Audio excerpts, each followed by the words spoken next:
അപ്പോൾ investor protection എന്ന് പറഞ്ഞ പോർഷനിലെ ബാക്കി ഭാഗമാണ് നമ്മൾ ഈ ഒരു ക്ലാസ്സിൽ നോക്കുന്നത്. അപ്പോൾ നമ്മൾ കഴിഞ്ഞ ക്ലാസ്സിൽ ഇൻവെസ്റ്റർ പ്രൊട്ടക്ഷനെ കുറിച്ചിട്ടും ഇൻവെസ്റ്റേഴ്സിൻ്റെ ഗ്രിവൻസസ് ആർക്കെതിരെയാണ് എന്നുള്ളതൊക്കെ പറഞ്ഞായിരുന്നു. ആൻഡ് നെക്സ്റ്റ് വരുന്നത് methods of redressal of investors grievances ആണ്. എങ്ങനെയൊക്കെയാണ് ഇങ്ങനെ ഒരു കംപ്ലയിൻറ്റ് കിട്ടിക്കഴിഞ്ഞാൽ, ഒരു ഇൻവെസ്റ്ററിൻ്റെ അടുത്ത് നിന്ന് കംപ്ലയിൻറ്റ് കിട്ടിക്കഴിഞ്ഞാൽ അത് എങ്ങനെയൊക്കെയാണ് സോൾവ് ചെയ്യാറുള്ളത്, ആ ഗ്രിവൻസസ് വന്നു കഴിഞ്ഞാൽ അതെങ്ങനെയൊക്കെയാണ് റീഡ്രസ് ചെയ്യുന്നത് അല്ലെങ്കിൽ സോൾവ് ചെയ്ത് കൊടുക്കുന്നത് എന്നുള്ളതാണ്. അതിന് വേണ്ടിയിട്ടുള്ള ഏജൻസീസ് എന്ന് പറയുന്നത് സ്റ്റോക്ക് എക്സ്ചേഞ്ചസിലുള്ള എല്ലാ സ്റ്റോക്ക് എക്സ്ചേഞ്ചസിലുള്ള ഗ്രിവൻസ് സെൽസ് ഉണ്ട്. ദെൻ അതേപോലെ സെബി ഡയറക്റ്റായിട്ട് ഗ്രിവൻസസ് ഹാൻഡിൽ ചെയ്യാറുണ്ട്. പിന്നെ കമ്പനി ലോ ബോർഡ് CLB എന്ന് പറഞ്ഞിട്ട് ഒരു റെഗുലേറ്ററി അതോറിറ്റി ഉണ്ട്. പിന്നെ കോർട്സാണ്, പിന്നെ പ്രസ്. അപ്പോൾ ഇത്രയും ഏജൻസീസാണ് ഗ്രിവൻസ് ഹാൻഡ്ലിങ്ങിന് വേണ്ടിയിട്ട് നിൽക്കുന്നത്. ഓക്കെ, അപ്പോൾ ഈ പറയുന്ന ഗ്രിവൻസ് സെൽ അല്ലെങ്കിൽ investor service cell in stock exchanges എന്ന് പറയുന്നത് എവറി സ്റ്റോക്ക് എക്സ്ചേഞ്ചസ് അത് എസ്റ്റാബ്ലിഷ് ചെയ്തിരിക്കുന്ന ഒരു ബോഡിയാണ് ഈ പറയുന്ന ഇൻവെസ്റ്റർ സർവീസ് സെൽ എന്ന് പറയുന്നത്. അപ്പോൾ ഈ പറയുന്ന ആ സ്റ്റോക്ക് എക്സ്ചേഞ്ചിൻ്റെ കീഴിൽ വരുന്ന ഏത് കംപ്ലയിൻസും അവർക്ക് എന്ത് ചെയ്യാൻ പറ്റും, ഈ പറയുന്ന ഗ്രിവൻസ് സെല്ലിലാണ് ആദ്യമായിട്ട് പോവുക. ആൻഡ് ഗ്രിവൻസ് സെല്ലാണ് അത് ആദ്യമേ സെറ്റിൽ ചെയ്യാൻ വേണ്ടിയിട്ട് ശ്രമിക്കുക. ആൻഡ് അവിടെയും നിൽക്കുന്നില്ല എന്നുള്ളെങ്കിലേ ഉള്ളൂ അത് അപ്പെക്സ് ബോഡിയിലേക്ക് ട്രാൻസ്ഫർ ചെയ്യേണ്ടി വരാം. അപ്പോൾ ഈ പറയുന്ന ഗ്രിവൻസ് റിഡ്രസൽ സെല്ല് എല്ലാ സ്റ്റോക്ക് എക്സ്ചേഞ്ചസിലും including BSE and NSE build ചെയ്യണം എന്ന് ഉണ്ട്. ഓക്കെ, അപ്പോൾ ഈ പറയുന്ന ഗ്രിവൻസ് റിഡ്രസൽ സെല്ല് എന്തൊക്കെ ചെയ്യും, ഈ പറയുന്ന കമ്പനീസിൻ്റെ റെപ്രസെൻറ്റേറ്റീവ്സിനെ അതേപോലെ സ്റ്റോക്ക് ബ്രോക്കേഴ്സിനെയൊക്കെ കോളപ്പ് ചെയ്ത് അവരുടെ അടുത്ത് നിന്ന് എൻക്വയറി വാങ്ങും. ആൻഡ് ഈ പറയുന്ന പ്രസ് റിലീസസൊക്കെ കൊടുക്കും. ആൻഡ് കംപ്ലയിൻസൊക്കെ ഒരേ കമ്പനിക്കെതിരെ ഒരുപാട് കംപ്ലയിൻറ്റ്സ് വരികയാണെങ്കിൽ അവരെ അൺലിസ്റ്റ് ചെയ്യും. അതുപോലെ അവർക്ക് പെനാൽറ്റി ഫൈൻസൊക്കെ ഇമ്പോസ് ചെയ്യാനുള്ള കപ്പാസിറ്റിയൊക്കെ ആർക്കുണ്ട്, ഈ പറയുന്ന ഗ്രിവൻസ് റിഡ്രസൽ സെൽസിനുണ്ട്. ഇനി സെബി മുഖേന എങ്ങനെയാണ് ഗ്രിവൻസ് റിഡ്രസൽ വരുന്നതെന്ന് വെച്ചിട്ടുണ്ടെങ്കിൽ, ഈ പറയുന്ന സെബി ഡയറക്റ്റായിട്ട് ചില റെഗുലേഷൻസ് അല്ലെങ്കിൽ പുറപ്പെടുവിച്ചിട്ടുണ്ട് ഈ പറയുന്ന ഗ്രിവൻസ് ഒക്കെ വരുമ്പോൾ.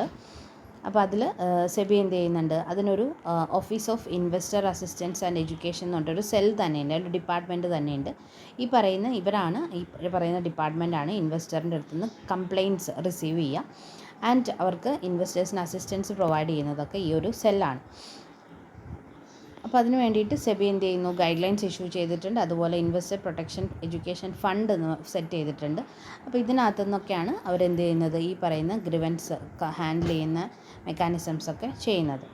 പിന്നെ വരുന്നത് റിഡ്രസൽ ബൈ കമ്പനി ലോ ബോർഡാണ്, CLB. അപ്പോൾ കമ്പനി ലോ ബോർഡ് എന്ന് പറയുന്നത് 1991 കോൺസ്റ്റിറ്റ്യൂട്ട് ചെയ്തിരിക്കുന്ന ഒരു ബോഡിയാണ്. അപ്പോൾ ഈ പറയുന്ന കമ്പനി ലോ ബോർഡിന് മുൻപ് ഹൈക്കോർട്ടിനുള്ള അതേ പവറിൽ നിൽക്കുന്ന ഒരു കോടതിയാണ് ഈ പറയുന്ന കമ്പനി ലോ ബോർഡ് എന്ന് പറയുന്നത്. അതൊരു സിവിൽ കോർട്ടായിട്ടും ഇപ്പോൾ അത് every bench of that company law board is treated as A civil court. And ഒരു ജുഡീഷ്യൽ പ്രൊസീഡിങ്സ് മുഴുവനുമായിട്ടാണ് അവിടെ നടക്കുക, CLBയിൽ കാര്യങ്ങളൊക്കെ നടക്കുക. അപ്പോൾ അവർ ഇൻസ്പെക്ഷൻ നടത്തും, അതുപോലെ എൻക്വയറീസ് നടത്തും. ദെൻ കംപ്ലയിൻറ്റ്സ് കിട്ടിയിട്ടുണ്ടെങ്കിൽ അതിന് എൻക്വയറീസ് നടത്തും. സാധാരണ ഒരു കോർട്ടിൽ ചെയ്യുന്ന എല്ലാ നടപടികളും CLBയിൽ നടത്താറുണ്ട്.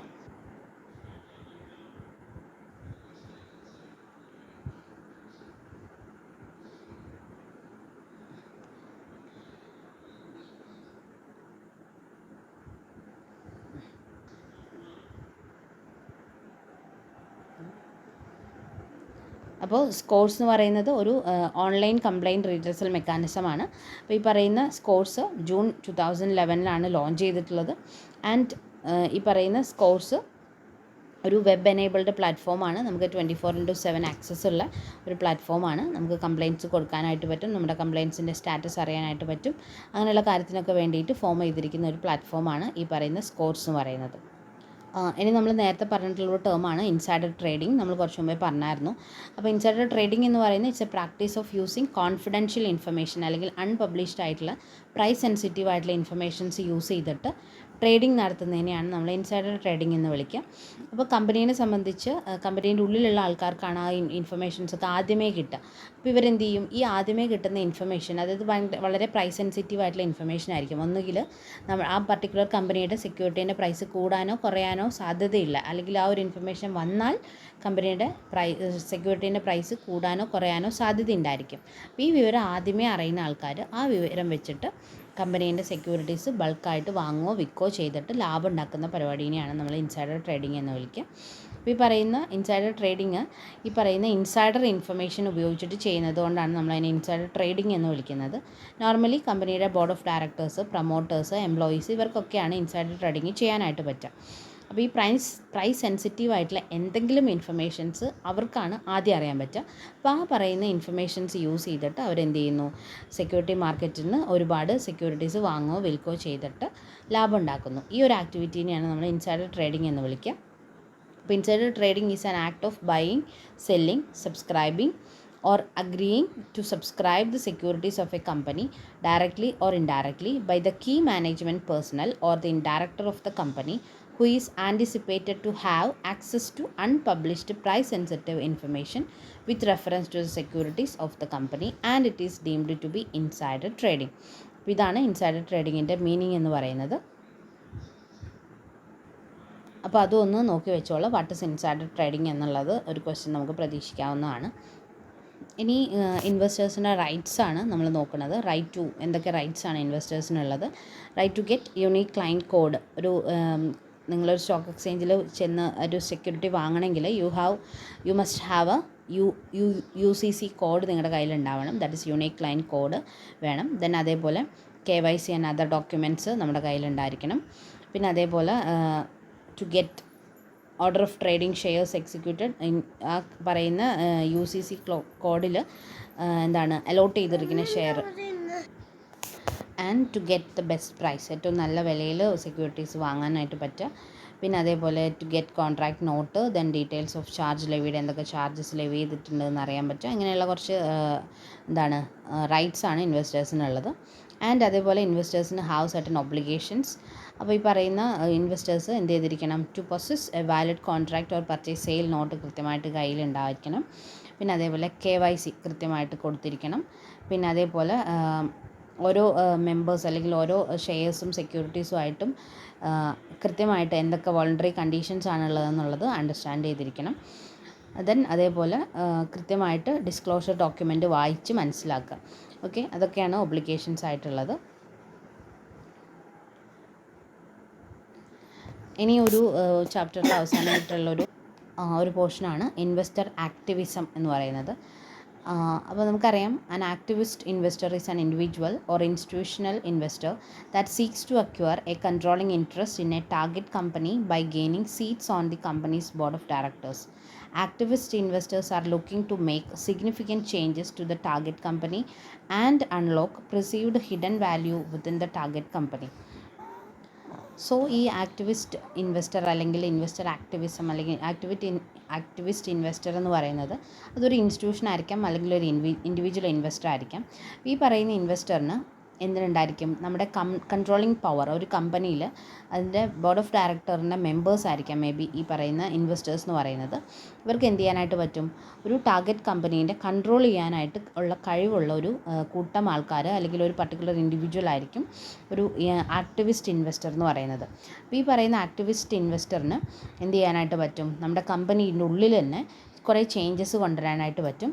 അതേപോലെ അവർക്ക് മാത്രമായിട്ട് സെക്യൂരിറ്റീസിൻ്റെ പ്രൈസ് എന്ത് ചെയ്യാനായിട്ട് പറ്റും? കൂട്ടാനോ കുറയ്ക്കാനോ ഉള്ള കഴിവുണ്ടായിരിക്കും.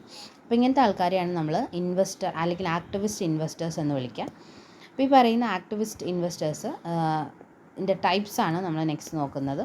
അപ്പോൾ ഈ പറയുന്ന ഇൻഡിവിജ്വൽ ആക്ടിവിസ്റ്റ് ഇൻവെസ്റ്റേഴ്സ് എന്ന് പറയുന്നത് അപ്പോൾ ഈ പറയുന്ന വളരെ വെൽത്തി ആയിട്ടുള്ള, അതായത് സമൂഹത്തിൽ വളരെയധികം വെൽത്തി ആയിട്ടുള്ള ഇൻഫ്ലുവൻഷ്യൽ പവറുള്ള ആൾക്കാരായിരിക്കും ഈ പറയുന്ന ഇൻഡിവിജ്വൽ ആക്ടിവിസ്റ്റ് ഇൻവെസ്റ്റേഴ്സ് എന്ന് പറയുന്നത്.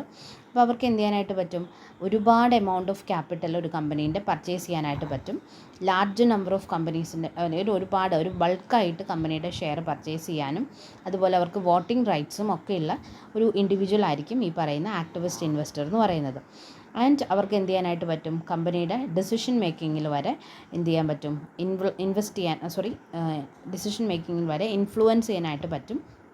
അപ്പോൾ ഈ പറയുന്ന ഈ വെൽ നോൺ ആയിട്ടുള്ള വെൽത്തി ആയിട്ടുള്ള ഈ പറയുന്ന ഇൻവെസ്റ്റേഴ്സിനെയാണ് നമ്മൾ ഇൻഡിവിജ്വൽ ആക്ടിവിസ്റ്റ് ഇൻവെസ്റ്റേഴ്സ് എന്ന് വിളിക്കുക.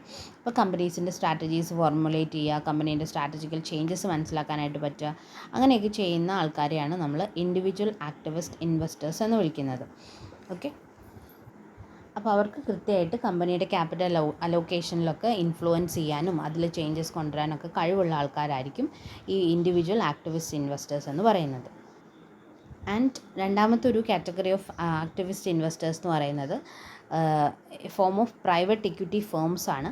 ആൻഡ് ഒരുപാട് സ്ട്രാറ്റജീസും ഫണ്ടും ഉള്ള പ്രൈവറ്റ് ഇക്വിറ്റി ഫേംസിനെയും നമുക്ക് എന്ത് ചെയ്യാനായിട്ട് പറ്റും, ഈ പറയുന്ന ആക്ടിവിസ്റ്റ് ഇൻവെസ്റ്റേഴ്സായിട്ട് കണക്കാക്കാനായിട്ട് പറ്റും. അപ്പോൾ അവർക്ക് എന്ത് ചെയ്യാനായിട്ട് പറ്റും, ഒരു പബ്ലിക് കമ്പനിയിൽ പോയിട്ട് ഇൻഫ്ലുവൻസ് നടത്തി ആൻഡ് അതിൽ ചേഞ്ചസ് കൊണ്ടുവരാനായിട്ട് പറ്റും. ആ ഒരു ക്യാപിറ്റൽ അലോക്കേഷനും ഡിസിഷൻ മേക്കിങ്ങിലൊക്കെ ഇൻഫ്ലുവൻസ് ചെയ്യാൻ പറ്റുന്ന മേ ബി ആൾക്കാരായിരിക്കും നമ്മൾ പ്രൈവറ്റ് ഇക്വിറ്റി ഫേംസ് ആയിട്ട് വരുന്ന ആക്ടിവിസ്റ്റ് ഇൻവെസ്റ്റേഴ്സ് എന്ന് പറയുന്നത്. ഓക്കെ, അപ്പോൾ ഇത്രയാണ് നമ്മുടെ ഇൻവെസ്റ്റർ പ്രൊട്ടക്ഷൻ എന്ന് പറഞ്ഞൊരു ചാപ്റ്റർ. അപ്പോൾ ഇതിൽ കുറച്ച് കാര്യങ്ങളാണ് മെയിനായിട്ട് നോക്കേണ്ടത്. അതൊക്കെ കൃത്യമായിട്ട് നോക്കുക. Okay, thank you.